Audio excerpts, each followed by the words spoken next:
We welcome now DeKeither Stamps. He's the Central District Public Service Commissioner. Commissioner, good to see you again.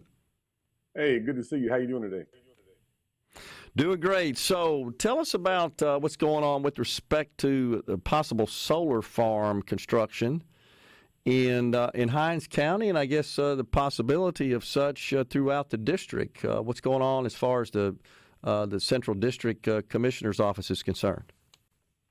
Well, so that I don't mess up myself when it comes to being able to rule over that case, I want to talk about the solar industry across Mississippi, because if I go specifically about one case before I get presented with it, then I'll be seen prejudgmental in that regard. But as an industry as a whole, all of us are all of the above solar, all of the above energy generation supporters. But we're going to be prudent when it comes to all generation, even solar. We're going to be prudent and take a look at all the factors that are involved to make sure that, I just got some simple questions. I want to make sure that, the service is needed, the service is adequate, that the companies have the appropriate wherewithal and financial security. And more importantly, we've seen many subsidized industries all across our state that when the subsidies are over, the industry is vacated. So we want to make sure we don't end up with a vacant solar farm, just like we have vacant industrial plants and things like that across the state. We want to make sure that, that the ratepayers' interests are covered and that we're being prudent in making decisions. What's the process if someone, some organization, individual just wanted to construct a solar farm and then sell that energy to the grid? What's the process for gaining approval for that? So at the Public Service Commission, we look at the technical feasibility and financial viability of an entity, the environmental impact and the compliance and regulations, the grid reliability and the transmission system capacity, and the potential benefits to all the ratepayers before we grant a CP&C. Okay. So are you currently considering some applications now in the district? Yeah, we have all three of the commissions have solar projects going on, and we have hearings for potential solar projects. Okay. That's the purpose of the hearing specifically about one or the other, because we're conducting hearings about all of them. So, in just listening to you describe sort of the process and the requirements, there's something that I've heard just anecdotally from folks in the public is that they have concerns about the unsightly nature of solar panels out in the landscape. And then I've actually had some folks say that they have concerns about how it may cause depreciation of their property if a solar farm or even a wind farm is constructed near it. Yeah, and we take a look at all those impacts, and they'll be flushed out throughout the process. It's not a behind-the-scenes process when it comes to the approval. There's hearings that go on, there are meetings that go on, but there is a need for additional state regulation when it comes to the overarching ability for a power generation plant to go forward, specifically when it comes to solar. Because once we grant a CP&C, state law doesn't require them to come back to us to sell that CP&C, similar to a natural gas fire plant or any other utility.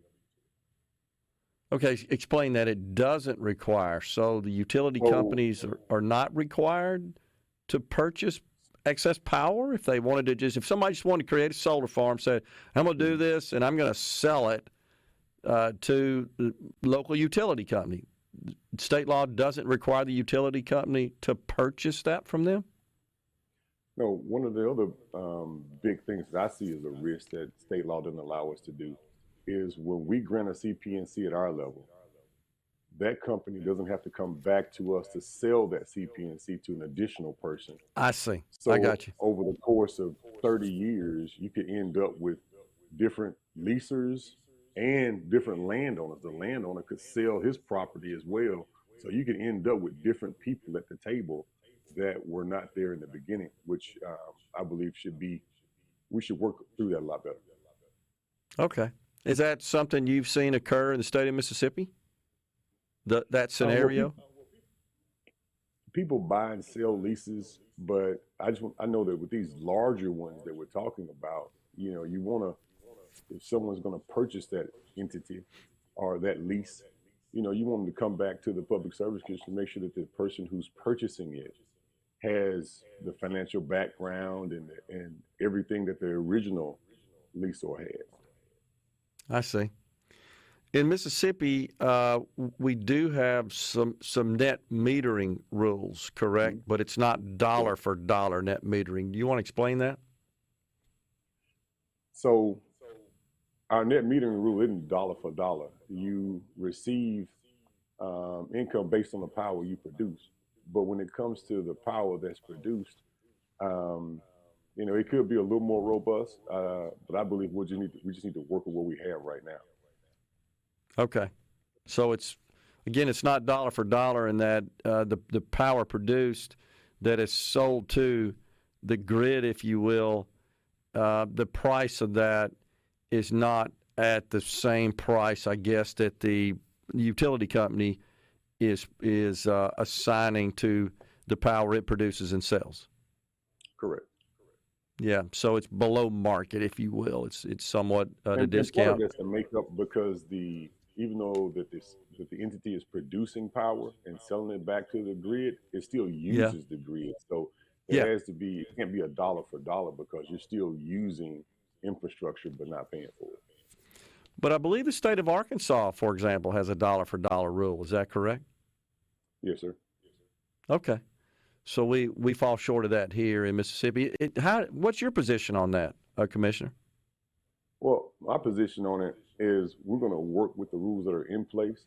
And as a commission, as all three of us get more abreast of how things really work, we'll make decisions going down the road. But for right now, we're going to keep the rules that we have in place when it comes to net metering. And is this something that is controlled by the Public Service Commission, or would the legislature have to act here to implement Well, net metering at dollar for dollar?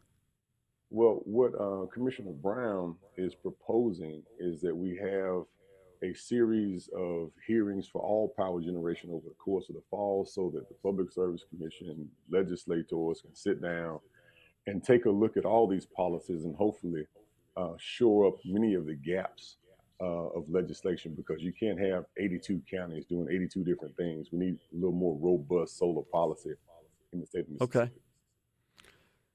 Turn our attention a bit to this big AWS project slated for Madison County. I know you're well aware of that. And Entergy, of course, is constructing a pretty massive expansion to their current transmission and generation capability. How's that going? It's going well, and I'm overjoyed with the hard work that Entergy and several other entities, especially Madison County. Madison County really played a huge role in keeping a lid on this for the last several years, and just getting things in order so Mississippi can enter into a new industry. Yeah. I mean, it's reported. I was involved in that somewhat, serving on the board and working with Entergy in that capacity. And we're talking about increasing their output by nearly a third. That's right, and that's why the demand for electricity and power is going through the roof. AI search uses about 17 times the energy as a Google search, as a regular Google search. So we're talking about a massive amount of power generation for these data centers. I'm presently, my goal over the course of my hopefully 20 years being in the Public Service Commission, I want 6 or 7 more of these data centers.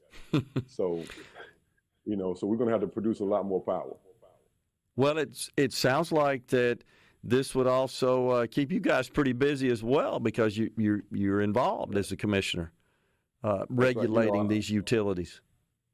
That's why we came out the gate fully supporting the nuclear. I mean, what many people don't know is that you can take something about the size of this little bucket full of uranium and produce as much power as all the renewables in all of California. Incredible. So we know that the needs for the future are going to have 24/7 power generation and specifically more natural gas and nuclear to be stable.